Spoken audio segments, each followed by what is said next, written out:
The Society of the Nine Unknown Men. In the history of humanity, there have always existed secrets that, even after thousands of years, no one has been able to fully unravel, and the Society of the Nine Unknown Men is one of them. Established more than 2,000 years ago by Emperor Ashoka, this secret society is believed to have possessed and protected the most important ancient knowledge of mankind. According to ancient records and legends, after enduring a bloody war with a neighboring kingdom, Ashoka came to truly understand the pain and destruction caused by war.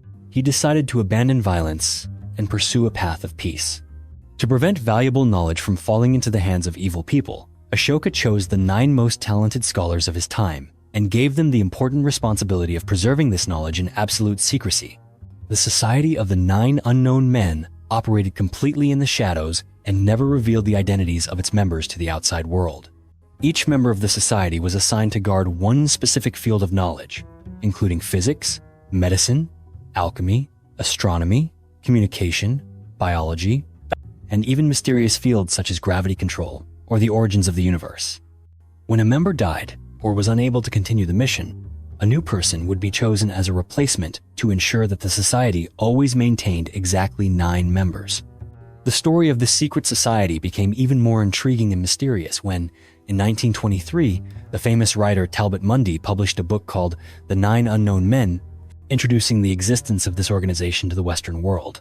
Although many people believe this is merely a product of imagination, there are also quite a few who think that Mundy actually gained access to secret information about this society through hidden sources in the East. Even to this day, the secret of the 9 unknown men has never been fully revealed. No one knows for sure whether they still exist and operate somewhere in the world we live in. Yet it is this very ambiguity that creates the irresistible attraction of the story about the mysterious Society of the 9 Unknown Men. The Old Egyptian Chronicle. In the minds of most people, when it comes to ancient Egypt, this land is usually associated with the famous pharaohs and their magnificent pyramids. But there is another story, once mentioned by ancient scholars, that has been almost completely overlooked by mainstream history, and if true, it could fundamentally change the way we view the origins of Egyptian civilization. This story begins with a mysterious document known as the Old Egyptian Chronicle, or the Ancient Egyptian Annals. The original manuscript of this document no longer exists, but in the 9th century, a scholar named George Syncellus happened to discover a copy that recorded its most important details. He devoted many years to studying it and ultimately compiled what remained in a book called the Book of Sothis. This book is not an ordinary chronicle, because what it describes goes far beyond the boundaries of modern knowledge about Egyptian history. According to the Old Egyptian Chronicle, Egypt once had 30 consecutive dynasties, totaling 113 generations of kings, with a combined history spanning 36,525 years. This is an astonishing number that no modern scholar can confirm, and no other civilization is believed to have lasted for such a long period. Yet what is truly remarkable is not just this number, but the origins of the first rulers, as described in the document. In this record, the first dynasty is called the Orites, and the rulers of Egypt at that time were not humans but sun gods. Chief among them was the god Helios, who is said to have ruled Egypt for 30,000 years. What followed Helios's reign was an era of his descendants, beings of divine origin who ruled for nearly 4,000 more years. After that came the age of the demigods, 8 of whom ascended the throne and reigned together for 217 years. Then, power was handed down to a group called the Macetes. These were the final descendants of the demigods, who held the throne for 443 years. Ultimately, power fell into the hands of the pharaohs that modern history often refers to. In this list, the final dynasty is named Tani, which many scholars believe may be linked to the ancient city of Tanis in the Nile Delta, though to this day, no one can say for certain. The emergence of the Old Egyptian Chronicle has changed the way people think about Egyptian history, because it is not just a chronicle but also a depiction of the transition from mythology to reality. Within it, immortal gods and divine beings successively hand power down to real human kings, until at some point, history becomes more familiar to us through official archaeological records. This also calls to mind another famous document, the Sumerian King List, in which the first kings are also described as having lifespans of thousands of years before more reasonable, mortal kings began to appear.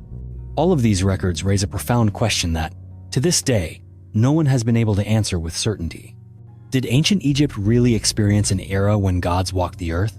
Or are the extraordinary numbers in the annals merely products of imagination?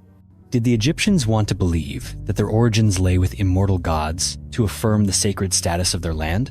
Or were they truly preserving an ancient memory that modern humanity has since forgotten? The Old Egyptian Chronicle remains a mysterious fragment of history, a place where the boundary between reality and legend becomes blurred. That is why, no matter how much time passes, stories like this continue to fascinate those who are drawn to the mysteries of history. Jesus. For centuries, the story of Jesus has remained a subject both sacred and filled with countless mysteries. For billions of people around the world, the image of a savior with mythic qualities has become the very foundation of their faith. However, alongside these familiar legends, there have always existed controversial theories about the true origins of this remarkable figure. There was a time when the media was abuzz with reports about an archaeological discovery at Rosslyn Chapel, a site long associated with numerous legends surrounding the Knights Templar.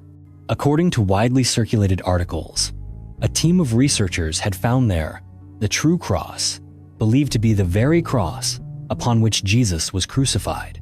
Not stopping there, the scientists even claimed that they had obtained a blood sample remaining on the wood of the cross and had begun DNA analysis in hopes of finding answers to the lingering mysteries of Christian history.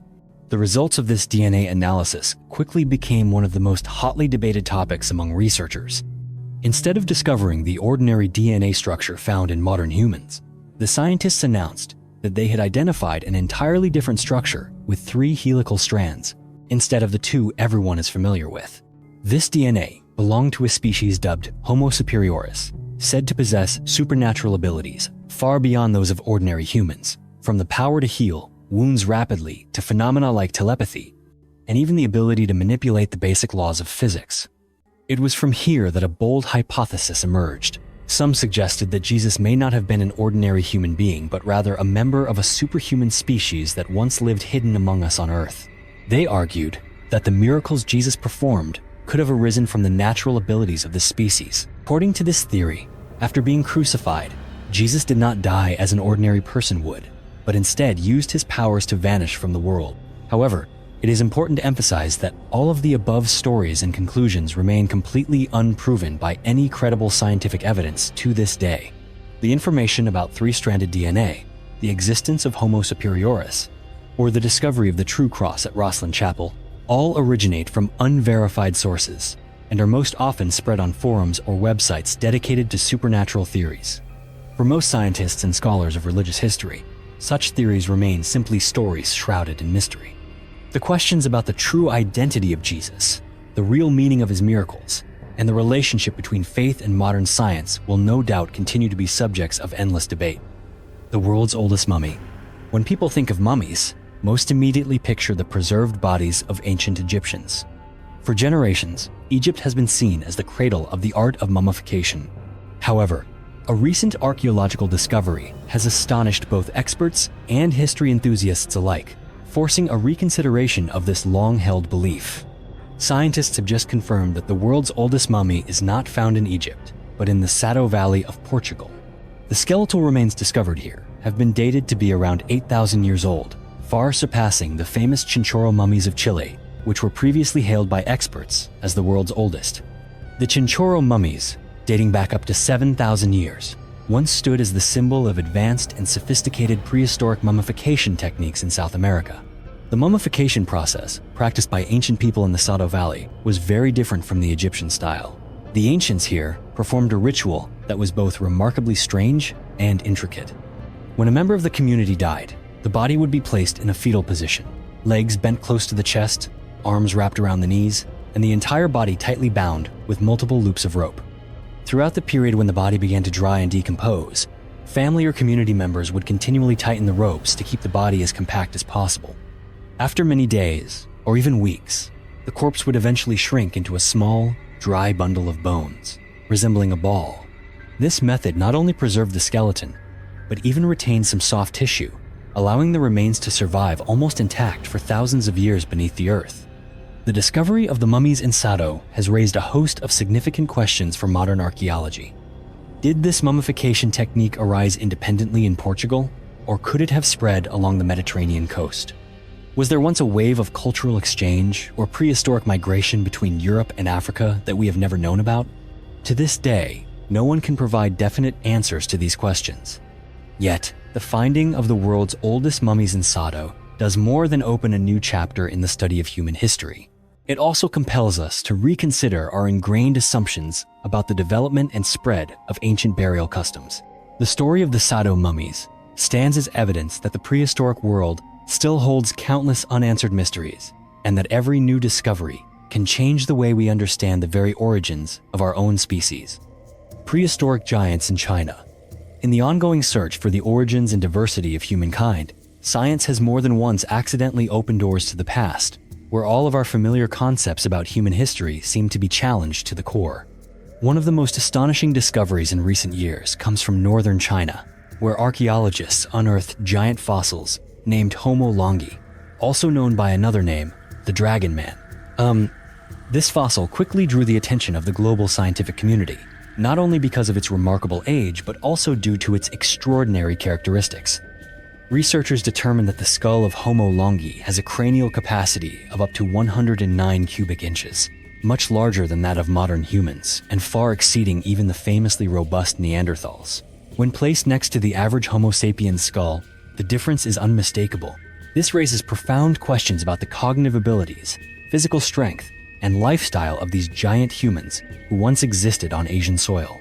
The discovery of Homo longi does not simply add a new link to the chain of human evolution, but also suggests the possibility that multiple independent evolutionary branches may have coexisted in the past. According to paleontologists, these prehistoric giants may have lived between 200,000 and 300,000 years ago, during a period when the harsh climate of the Ice Age posed serious survival challenges for any species. The question arises, did Homo longi ever coexist with the ancestors of modern humans? Many researchers believe it is entirely possible that some of Homo longi's physical or genetic traits have persisted in today's human populations. What is noteworthy is that these findings go beyond the boundaries of science, breathing new life into ancient legends that have existed for thousands of years in human culture. For a long time, both Eastern and Western civilizations have passed down stories of giants who once appeared and then vanished from the world of men. In Western ancient texts, these gigantic beings are often called Nephilim, who were said to have ruled the earth before the Great Flood. Although the answers remain elusive, the discovery of Homo longi has truly blurred the line between legend and reality more than ever before. The Great Flood of You, the great, legend, and archaeological truth. Among the vast trove of Eastern ancient tales, no legend is more deeply etched into the memory of the Chinese people than the story of the Great Flood during the era of Yu the Great. This is a myth that has been passed down for thousands of years, telling of a catastrophic natural disaster that nearly swept away the fledgling civilization along the banks of the Yellow River. According to legend, during the time of Emperor Yao, China faced the most devastating flood in its history. The river waters rose, submerging fields and homes, forcing thousands to flee to higher ground.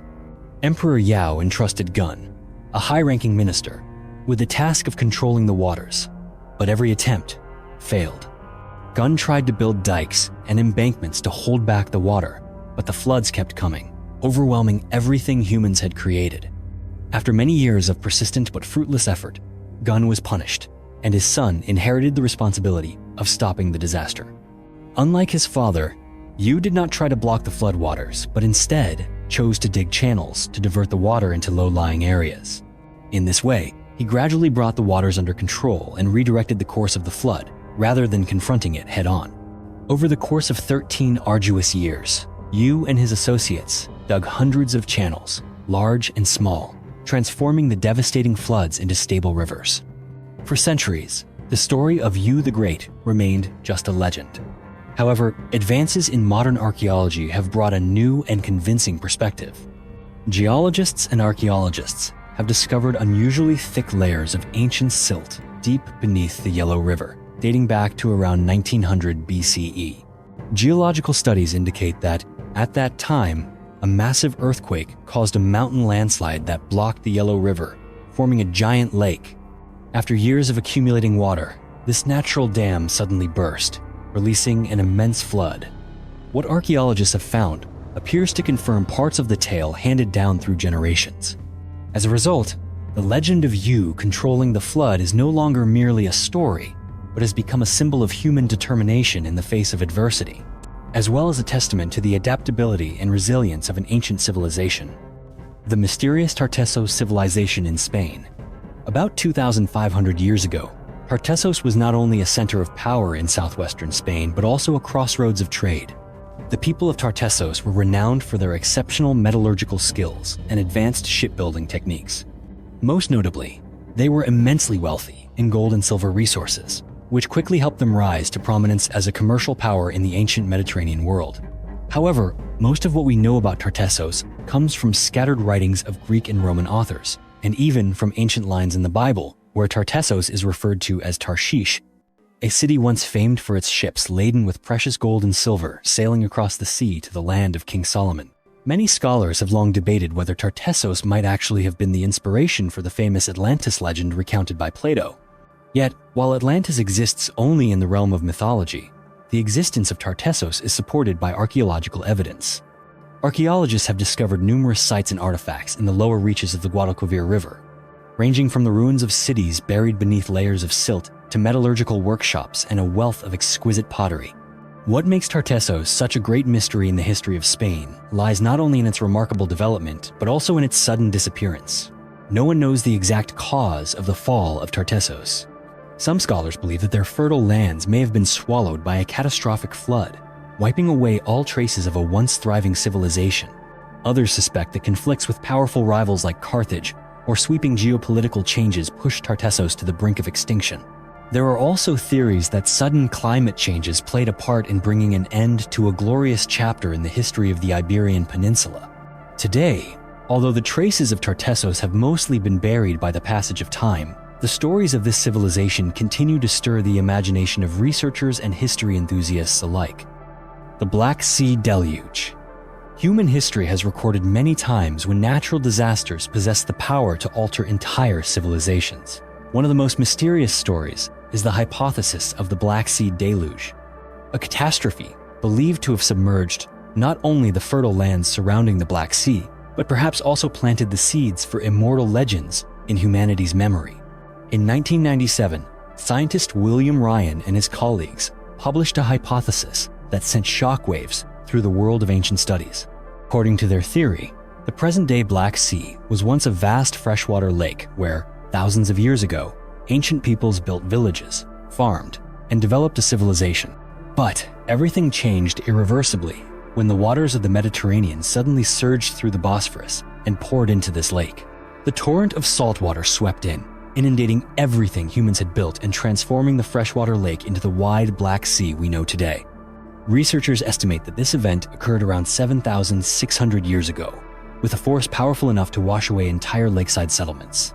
In an instant, villages, farmlands, and even early civilizations sank beneath the waves, leaving behind a legacy for future generations to discover only much later.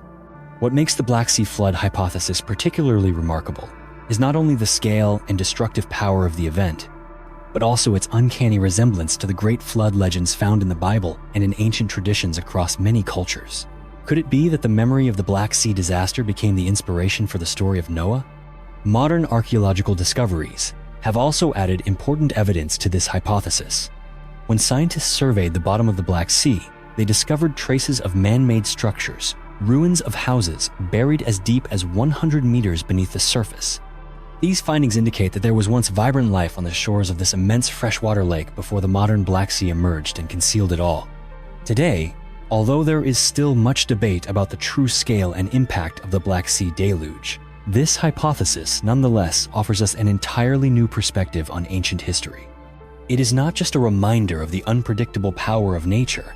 It also raises questions within us about the fragility of civilizations and about how collective memory can be transformed into legend and passed down through countless generations. Floods and the transformation of the Sahara.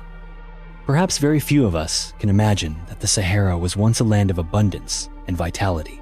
Around 11,000 years ago, the Sahara was a place where rivers converged, crystal-clear lakes shimmered, dense forests thrived, and even vast grasslands provided habitat for migrating animals and ancient human communities who pioneered the first cultures. It was a landscape entirely at odds with what we see today. The transformation of the Sahara was not solely the result of natural climate changes, but also bore the profound imprint of human activity. Scholar David Wright, an environmental archaeology expert, has put forth a notable hypothesis about why this region became so arid. According to him, the introduction of animal husbandry, especially when ancient people brought goats into the Sahara, set off a chain reaction that altered the ecosystem. Herds of goats devoured the low-lying vegetation, reducing the amount of moisture released from the ground and leading to a decline in rainfall. As the plant cover disappeared, the land lost its ability to retain moisture, and desertification accelerated rapidly, bringing about the collapse of the human communities that had once thrived there.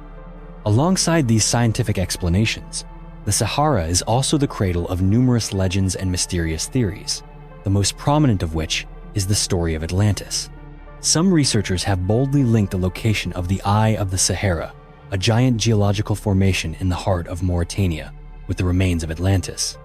According to the Atlantis-Sahara theory, this great city once flourished here before being swept away by a cataclysmic flood. However, mainstream scientists continue to firmly reject this hypothesis. In their view, the Eye of the Sahara is merely a natural geological phenomenon formed over millions of years by changes in the Earth's crust, with no archaeological evidence or material remains to suggest that it was ever the center of a magnificent civilization. Yet, despite the controversy, the idea of an Atlantis buried beneath the golden sands of the Sahara remains especially captivating to those who are fascinated by historical mysteries and who are ever eager to explore the true limits of human imagination and knowledge. The Giants of Nevada. Long before Europeans ever set foot in the land that is now Nevada, the native inhabitants here had already been passing down a mysterious legend about the existence of a race of giants with a frightening appearance and an unusually aggressive nature. The Paiute tribe, who have lived for centuries in this vast desert region, always warned their descendants to be extremely cautious of the beings they called the Siteka, a race of giants with bright red hair and a nature so fierce it was terrifying. According to these ancient stories, the Siteka were not simply giants, but they also had a gruesome habit of hunting and eating humans. Because of this, for many generations, there were constant and extremely fierce battles between the Paiute and these giants. The ongoing conflicts eventually led the Paiute to decide on a major battle to end the brutality of the Siteka. The story goes that Paiute warriors forced the Siteka giants deep into a large cave near the present-day town of Lovelock. To make sure that not a single one of them could escape, the Paiute stacked dry wood and kindling at the entrance to the cave and set it on fire, shooting flaming arrows to ignite the pile, so that all of the giants inside either burned to death or suffocated and could not escape. Hundreds of years later, the cave where the Siteka giants met their end was sealed by a major earthquake. However, in 1920, workers from the Sunset Mining Company, while mining bat guano in a cave near Lovelock, accidentally discovered some remarkable artifacts. They found two giant human skeletons, each measuring more than 2.4 meters in height, a compelling piece of evidence for the stories that the Paiute had recounted for centuries. But it was at the very moment when people were hoping for more research to either prove or completely disprove this mysterious legend that the two skeletons suddenly disappeared under mysterious circumstances. To this day, no one knows exactly what happened to those giant skeletons, and this event has only added to the mystery of the legend of the Siteka giants. Were the stories told by the Paiute just folklore, or did giants really once walk this land? The Atlantis coin. Among the countless mysteries that human history has yet to solve, the story of the legendary city of Atlantis has always held a special place, capturing the attention of generations of researchers and archaeologists around the world. However, despite many theories and numerous searches, the true trace of this city has never been found. But that may be about to change thanks to a strange ancient coin, which appeared more than 2 millennia ago and contains priceless information about the actual location of Atlantis. The person who laid the foundation for this discovery is Professor Mark McMenamin, a renowned geologist known for his groundbreaking research in the search for ancient traces. During a survey, he accidentally discovered an ancient coin from the Carthaginian civilization, dating back about 2,400 years, with one side depicting a strange map believed to contain information about the land of legendary Atlantis. Notably, this map clearly shows the Mediterranean Sea along with a landmass previously unknown, situated directly opposite the Strait of Gibraltar, which the ancient Greeks called the Pillars of Hercules.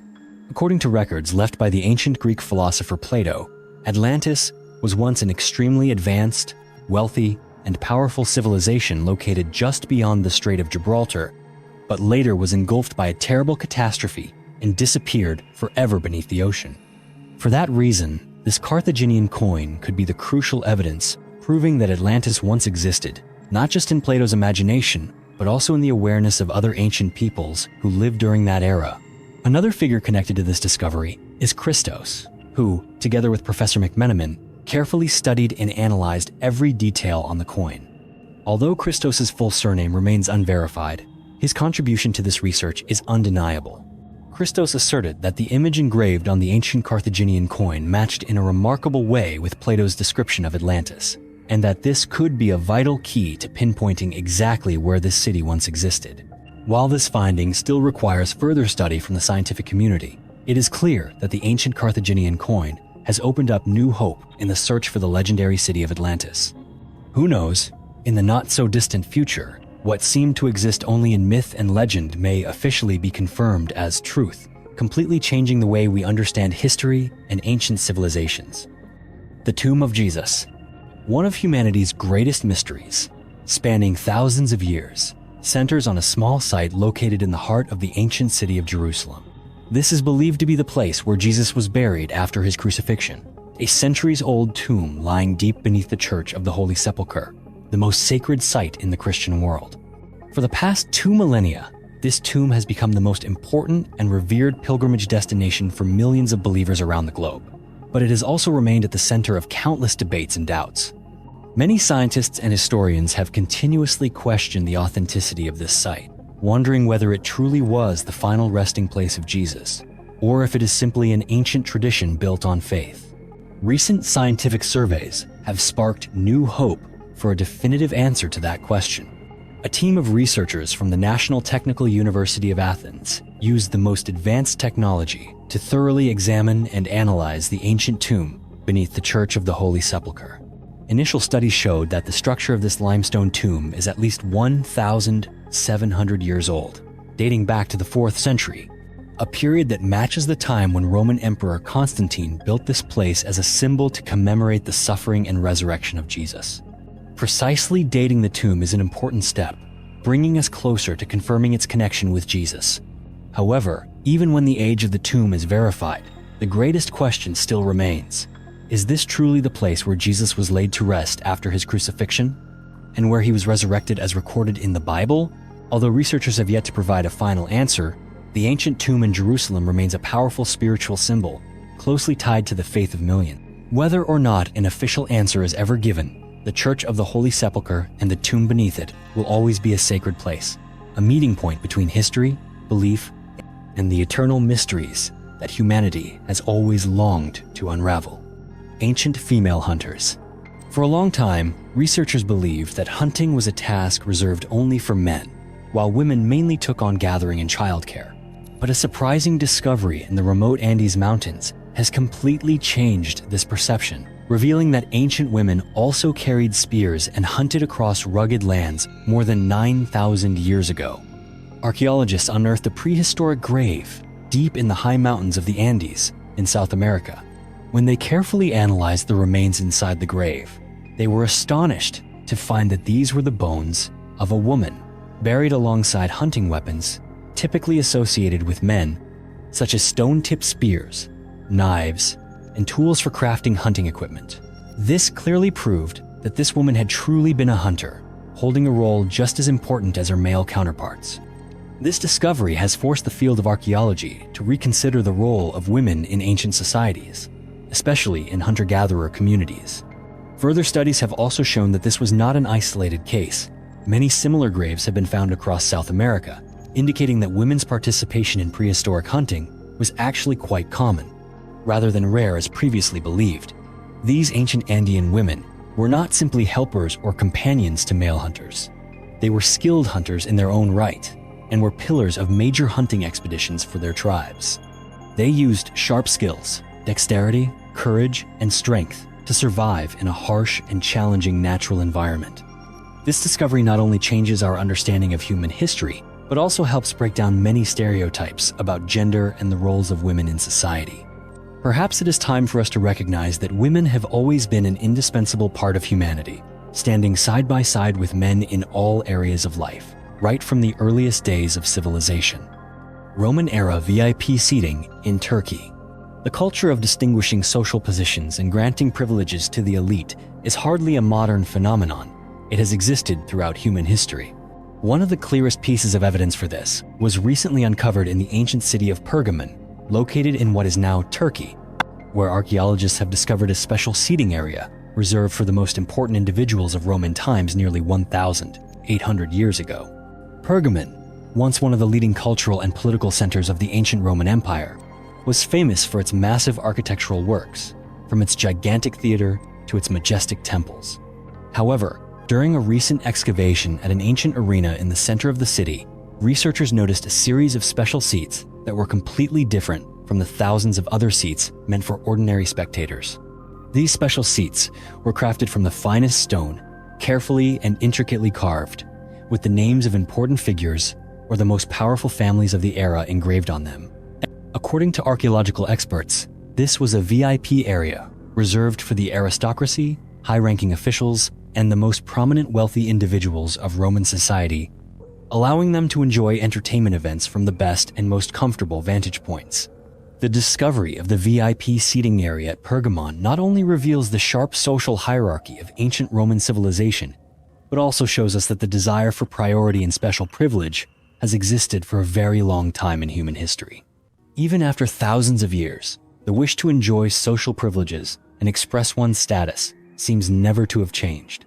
Today, standing among the ancient ruins of Pergamon, one can easily imagine the bustling scene of thousands gathering here to cheer on gladiators or enjoy outstanding artistic performances.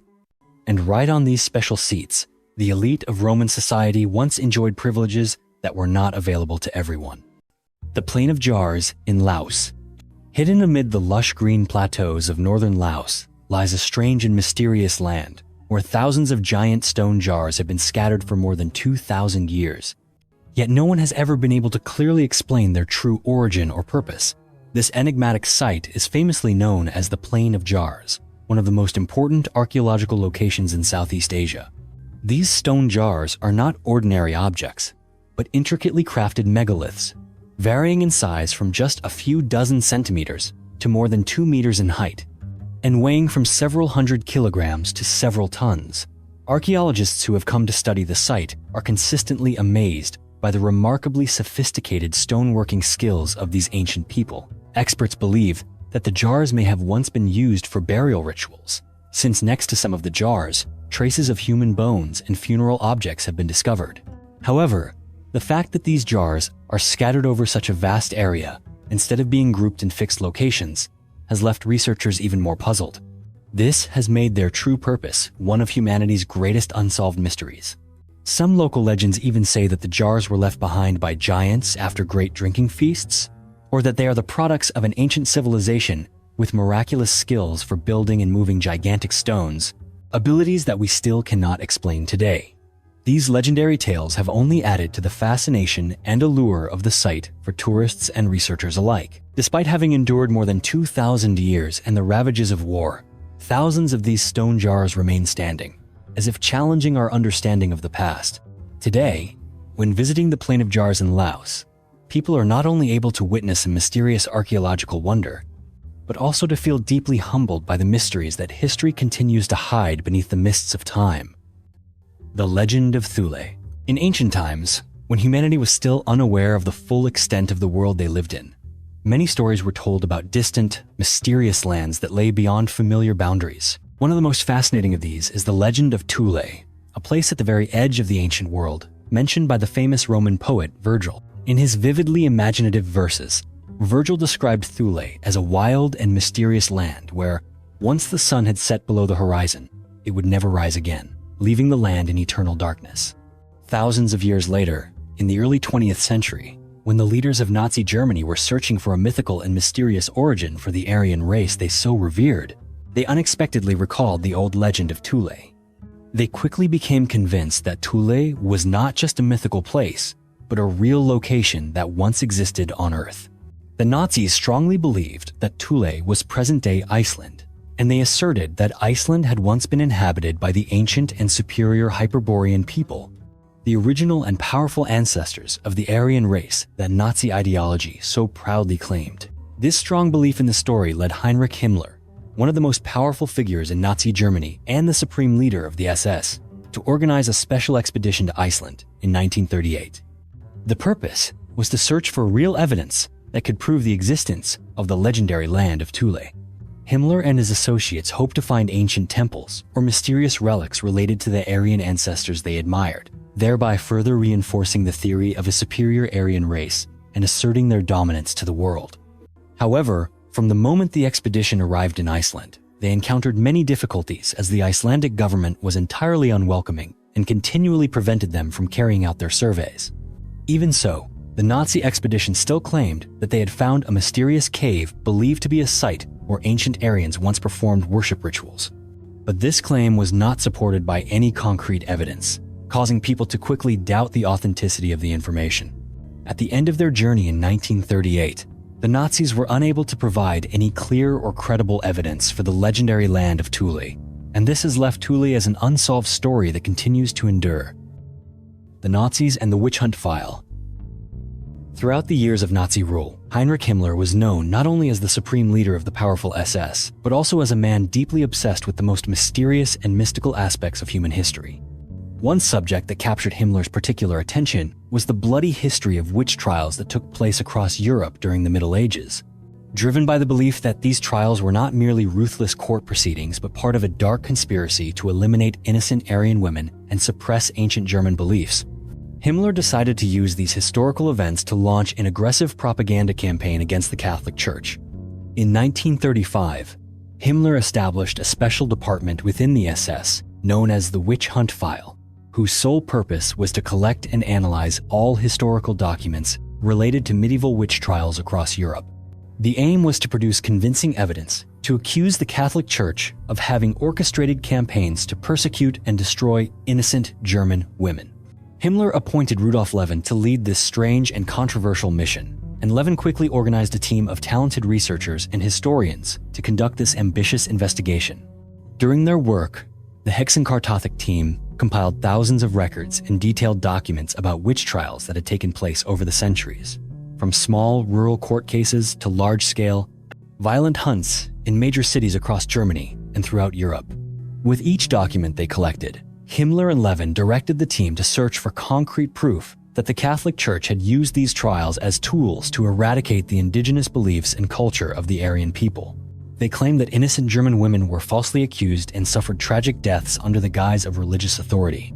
The results of this investigation were then thoroughly exploited by the Nazis in nationwide propaganda campaigns, in which the Catholic Church was depicted as a malevolent force responsible for brutal acts aimed at destroying the German people and undermining the original Aryan culture. These powerful messages spread rapidly, quickly leading many Germans to believe that the painful history of the witch trials was the clearest evidence of the deep-seated hostility the Catholic Church had long held toward the German people and their culture. However, despite the efforts of Himmler and the Hexenkartothek team, this propaganda campaign could not be sustained indefinitely. By the late 1930s, Adolf Hitler himself decided to scale back the intensity of anti-church campaigns out of concern that pushing them too far would cause deep divisions within Germany, where the vast majority of people still maintained a strong faith in Catholicism and the traditional values that religion provided. The Nazis and the study of magic.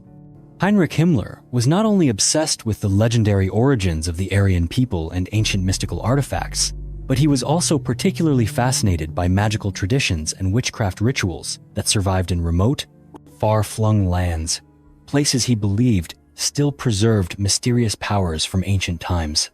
Among these lands, Himmler was especially interested in Karelia, a region in northern Europe that today stretches across Russia, Finland, and Sweden, long famous for its tradition of magic, ghostly tales, and powerful witches in local folklore. In 1935, Himmler happened to read an article in a Frankfurt newspaper about Karelia's rich and mysterious culture of witchcraft. Instantly captivated by its mysterious details, he decided to organize a special expedition to this northern land to explore. Himmler hoped that, through this journey, he would have a chance to learn about and document magical rituals he believed could be used to strengthen the regime's power, as well as uncover more ancient Aryan secrets he had always sought. In the summer of 1936, the expedition organized by Himmler included several researchers, a Finnish illustrator named Ola Forsell, and a musicologist named Fritz Bose. Himmler understood that the local people of Karelia were usually reluctant to share their magical rituals with outsiders, so he specifically asked Ola Forsell to document everything in vivid sketches, while Fritz Bose was tasked with recording songs, spells, and prayers of the witches they might encounter. After a long search through small villages in Karelia, the expedition finally met a female witch who was greatly respected and feared by the local people. Her name was recorded as Mionau, though no one knew for sure if that was her real name. From the moment she met the Nazi expedition, she declared she had foreseen their arrival in dreams and omens from the spiritual world. Though at first she was hesitant and unwilling to reveal her secrets, after much persuasion and promises from the expedition, Mionau agreed to perform an ancient magical ritual in front of the Nazis' cameras and recording devices. The ceremony took place in an atmosphere that was both solemn and mysterious. The witch Mionau conducted a special rite to summon ancestral spirits and spiritual forces, and she also foretold future events, all of which Himmler's researchers documented in detail. However, after the ritual ended, no one knew exactly what information the expedition obtained, as all the related records and materials quickly disappeared or were destroyed afterward. To this day, the truth behind the Nazis' magical research expedition to Karelia remains a major unanswered question, leaving people to wonder whether Himmler and his researchers actually discovered something of value, or if it was merely a journey in pursuit of the regime's strange fantasies. The Forbidden Experiment, the origins of language. In the history of humanity, there have been experiments that haunt us not only because of their outcomes, but because of their inherently cruel nature. One such experiment was the quest to discover the origins of language, an obsession for many ancient kings, emperors, and philosophers. This experiment came to be known as the Forbidden Experiment, an extreme method where children were raised without any exposure to language whatsoever, in the hope of uncovering the original language of humankind. According to ancient records, this experiment was first known to have taken place in ancient Egypt, under the reign of Pharaoh Psamtik I. The king ordered that 2 newborn babies be handed over to a shepherd to be raised, but with strict instructions that no one should speak to them or allow them any contact with people who could talk. Pharaoh believed that if there were no outside influences, the 2 children would naturally speak the most primitive language of humanity. The experiment ended in disappointment, as all the children uttered were random sounds, later interpreted by adults as an ancient word. The reality was that neither child developed a natural language, instead living in a state of silence and mental deficiency. Centuries later, the experiment was mentioned again under Emperor Frederick II of the Holy Roman Empire. Once more, infants were completely isolated from all speech and communication, with the hope that they would speak the language of Adam and Eve. But the outcome was even more tragic. All the children died from a lack of emotional and social care. In Scotland, King James IV also once sent 2 children to a deserted island with a mute woman. He hoped the children would spontaneously develop a language and eventually claimed that they spoke ancient Hebrew. However, this story lacks any reliable evidence and is most likely just a legend that was embellished over time. Later, Emperor Akbar of India also carried out a similar experiment, with the result that the children grew up unable to speak, only able to communicate through gestures or meaningless sounds. These forbidden experiments were not limited to the ancient world. In the 20th century, the world witnessed another great tragedy when tens of thousands of orphans in Romania were abandoned in orphanages, leading to psychological and emotional damage that could never be healed. What humanity has learned from these cruel experiments is that language is not an innate gift that everyone possesses from birth, but something that must be learned from the surrounding society. The Inga Stone. Deep within the heart of Brazil's Amazon rainforest, in a place where modern humans rarely set foot, stands an ancient stone known as the Inga Stone.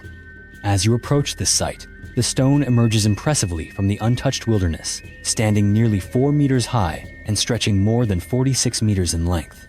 The size of the Inga Stone is actually greater than many famous monuments in Egypt, which has made it a mysterious symbol of South America for hundreds of years.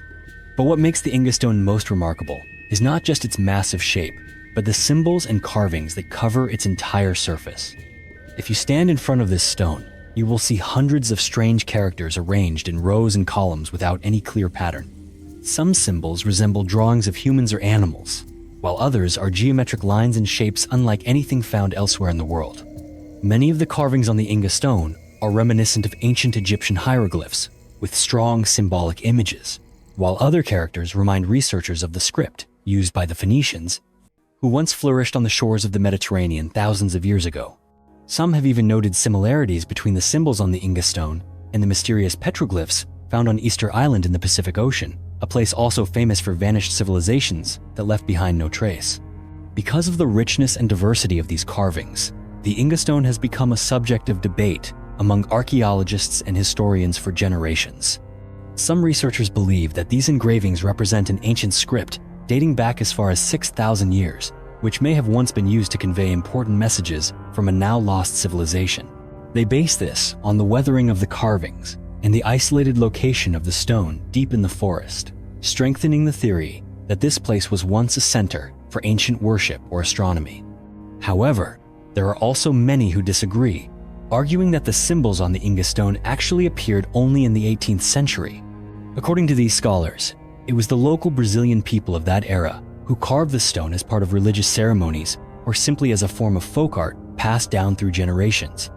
Alongside these ongoing debates, several notable researchers, such as engineer Francisco Pavia Alemany from Spain and Austrian archaeologist Ludwig Schwenhagen, have each proposed their own theories to explain this mystery.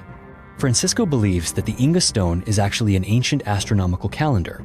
In his view, the symbols on the rock's surface are not an ordinary language, but a system for recording the positions of the sun, moon, and planets at specific times of the year. If this hypothesis is correct, then the Inga Stone could have once helped people predict the seasons, natural phenomena, and even important astronomical events. Meanwhile, Ludwig Schwenhagen has noticed surprising similarities between the symbols on the Inga Stone and the ancient scripts of distant cultures such as Egypt or Phoenicia. This coincidence has raised the question of whether there might have been a connection or contact between ancient civilizations on both sides of the Atlantic Ocean. Some modern scholars have even called the Inga Stone the Rosetta Stone of the Americas, believing that if someone could decipher these symbols, they might open the door to a whole new chapter of history for the entire continent. However, up to now, despite countless efforts and research projects spanning decades, no one has been able to provide a final answer to the true meaning of the mysterious symbols covering the surface of the Inga Stone.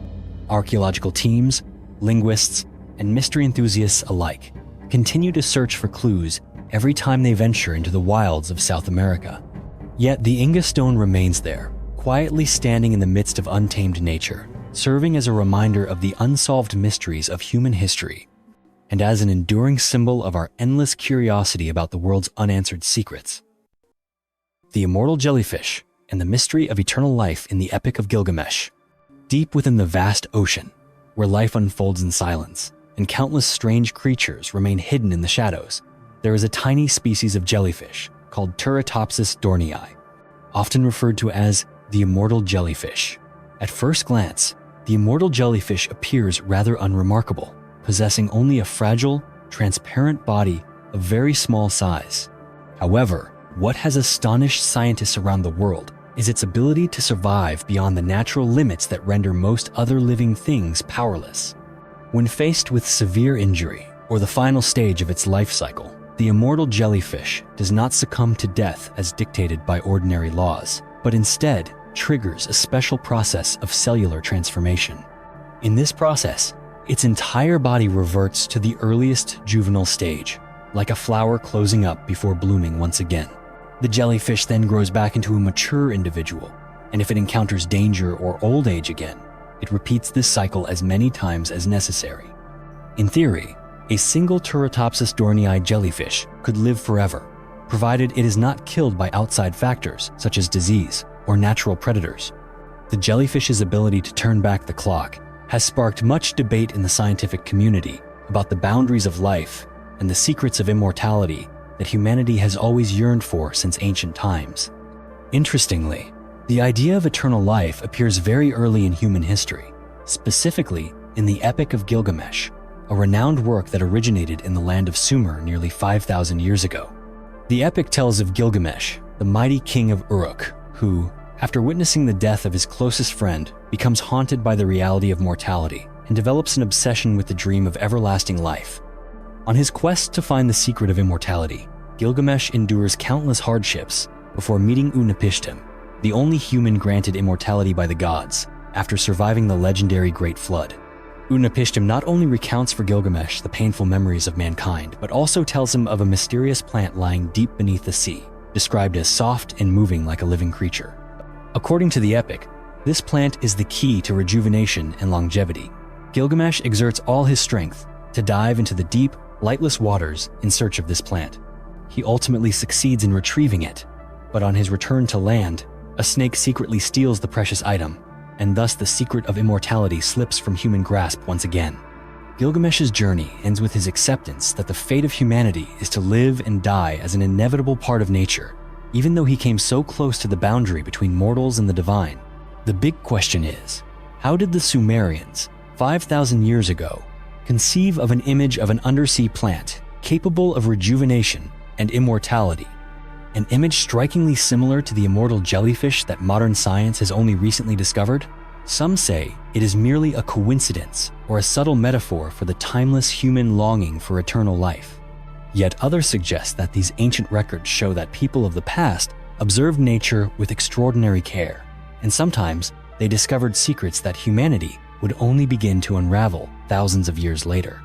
Whatever the truth may be, the uncanny connection between the immortal jellyfish in the ocean and the image of immortality in the Epic of Gilgamesh remains a testament to the boundless imagination of humanity and the enduring desire to unlock the mystery of eternal life throughout history. The survival of birds. After the asteroid catastrophe, about 66 million years ago, one of the greatest events ever to occur on Earth took place when a massive asteroid collided with what is now the Yucatan Peninsula of Mexico. The destructive power of the impact swiftly wiped out most life on the planet, including the famous dinosaurs that had dominated every corner of the natural world for millions of years.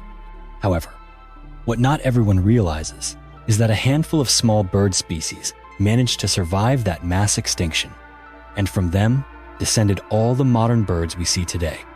Scientists have spent many years studying the remaining fossil evidence, and they have discovered that not all birds were able to survive the brutal devastation caused by the asteroid impact. Most bird species of that era lived and nested in trees, but ancient forests around the globe were incinerated by intense wildfires that raged after dust and ash spread throughout the atmosphere. Only those small birds that lived and nested close to the ground managed to persist, making use of crevices, underbrush, or small burrows to shelter themselves from the extreme heat and the increasingly toxic environment. This group of ground-dwelling birds, though very small in number compared to the total population, possessed remarkable adaptability.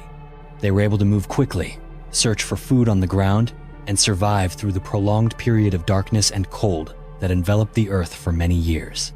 As conditions gradually improved, these birds began to occupy new habitats and evolved into an incredible diversity of forms and ways of life. Over tens of millions of years, it was from this small group that all modern bird species arose, from tiny sparrows to powerful eagles and seabirds soaring across the oceans. This discovery has not only helped scientists better understand the evolutionary history of birds, but it also serves as a reminder of the extraordinary resilience and adaptability of life on Earth. Even in the face of seemingly insurmountable catastrophes, nature always finds a way to revive and flourish, often starting from the most fragile beginnings. The oldest stone tools in Greece. In a coal mine in southern Greece, archaeologists have made a discovery that completely changes our understanding of human history in Europe. While probing deep underground layers, they found simple, handcrafted stone tools dating back as far as 700,000 years. This finding not only surprised researchers but also pushed the archaeological timeline of Greece back by 250,000 years compared to any previous evidence ever recorded. These stone tools include sharp-edged stone fragments, shaped enough to be used for cutting animal meat or chopping wild plants. Although they appear very crude and primitive, their significance is enormous, as they indicate that, at that time, early humans already lived and hunted on what is now Greek soil. Through analysis, scientists believe that the creators of these tools could have been Homo antecessor, an ancient human branch regarded as a common ancestor of both Neanderthals and modern humans. Notably, these stone tools were found alongside fossilized bones of extinct animals, such as ancient elephants, giant deer, and hippopotamuses, showing that the habitat then was entirely different from today, with many large animals roaming the grasslands and riverbanks. This discovery not only expands our knowledge of the first human footprints in Greece, but also highlights the widespread dispersal of ancient human groups across the European continent. From these small stones crafted hundreds of thousands of years ago, scientists gain a clearer picture of a still murky period of history, when our ancestors already knew how to use tools to survive, hunt, and adapt to the harsh environment of prehistory. The Pomsky Crater, Siberia. Deep within the remote taiga forests of Siberia, Russia, the Pomsky Crater stands as one of the strangest mysteries ever recorded by modern science. The crater was first discovered in 1949 by a young geologist named Vadim Kolpakov during a geological survey. When he stumbled upon this structure, the entire landscape around it appeared completely unlike anything he had ever seen before. The Pomsky Crater rises like a gigantic cone, standing over 200 meters above the ground, with a perfectly round depression at its summit, giving the impression of a newly formed volcanic crater. However, as researchers began to approach and conduct field studies, they realized that both the shape and composition of the crater did not resemble any known volcano or typical meteorite crater. The true age of the Pomsky Crater remains a matter of debate. Some scientists believe it was formed around 2,000 years ago, while other analyses suggest it could be either much younger or significantly older. What makes the mystery even harder to explain is that the surrounding trees all display unusual growth patterns. When scientists cut across the trunks to examine the growth rings, they observed that at a certain period in the past, the trees experienced an intense growth spurt for several decades, followed by a sudden decline, a phenomenon usually only seen in areas affected by radiation.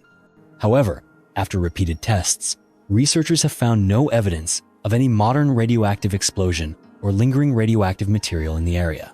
This has led to a host of hypotheses, including suggestions that the Pomsky Crater may actually be the landing site of an unidentified flying object, UFO, from ancient times, or perhaps even the remnant of a prehistoric nuclear explosion left by long-lost civilizations with powers beyond our imagination.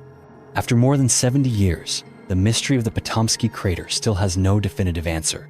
Whether it is the result of a bizarre natural event or the trace of a much greater mystery, the Pomsky Crater continues to rest silently in the Siberian wilderness, forever sparking the curiosity of those eager to explore the outermost boundaries of the natural world and human history. The London Beer Flood. On an October afternoon in 1814, the people of London witnessed an event unlike anything the city had ever seen. At that time, the Horseshoe Brewery was bustling with activity, its enormous wooden vats filled to the brim with fermenting porter. No one could have imagined that, in the blink of an eye, the ordinary order of things would be completely overturned.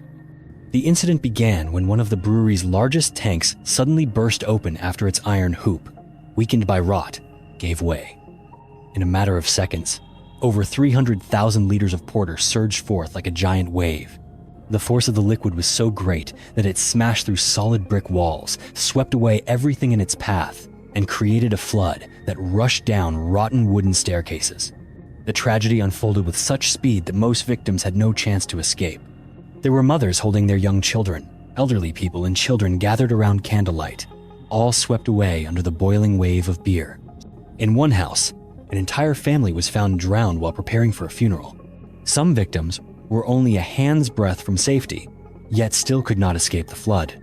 After the torrent subsided, the scene that emerged left all of London in stunned silence. Collapsed houses with the heavy stench of beer lingering in the air, bodies floating on the surface of the water, and basements flattened by the tremendous pressure. While rescue teams struggled to search for victims and clear away the wreckage, public opinion in London became divided over this rare disaster. Many mourned the fate of the unfortunate poor, while others could not help but feel a sense of bitterness and helplessness at the harsh realities of life. In the end, the London beer flood of 1814 is remembered not just as a tragic anecdote, but as a symbol of the fragility of human existence in the face of nature's power and the unpredictable upheavals of industrial society. It also stands as a reminder of the unforeseeable consequences of carelessness and disregard for workplace safety during the early days of the Industrial Revolution. Even today, the story of the beer flood remains a unique scar in the flow of London's history, a place where pain and laughter, alcohol and tears have blended together to create a memory not easily forgotten, even by those who have never set foot in this ancient city. Thank you for joining us on this journey of discovery. If you enjoy mysterious stories and want to learn more about the world around you, be sure to subscribe to the channel and turn on notifications so you won't miss any of our upcoming videos. Don't hesitate to share your thoughts or suggestions in the comments section below. Your feedback is always an inspiration for us to explore new topics. We look forward to seeing you in our next adventure.